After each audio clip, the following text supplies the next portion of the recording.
8 декабря. Пирамида.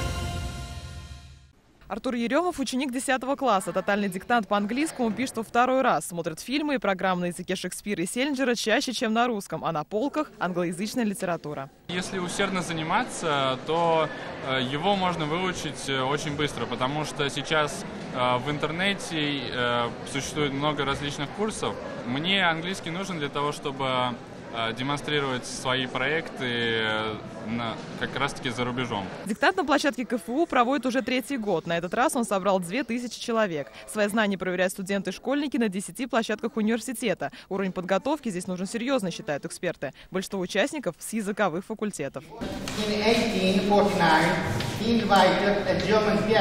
Ильгиз Гелазов сегодня в непривычной роли, без мантии и молотка Фемиды. Он чтец текста диктанта. Его английский совершенен, ведь за плечами десятки командировок в англоязычные страны.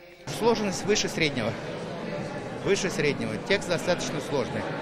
Он рассчитан на хорошее знание языка. Я рад тому, что вот такое мероприятие проводится, которое популяризирует, потому что каждый, скажем, образованный человек в любом случае должен знать хотя бы минимум один иностранный язык. Над текстом диктанта работали специалисты не только России, но и европейских стран. Посвятили его Льву Толстому, интересным фактам жизни и даже его музыкальным предпочтениям. А студенты-лингвисты взяли планку еще выше. Один диктант сразу на 4 языках.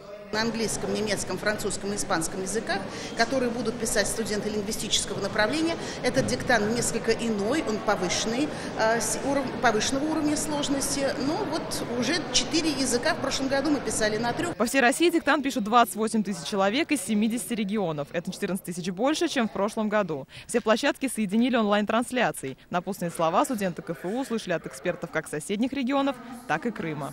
Это и расширение сферы интернет, когда всем нужен иностранный язык для того, чтобы получать информацию. Итоги диктанта подведут 10 декабря. Юлия Муратова, Игорь Романов, ТНВ, Казань.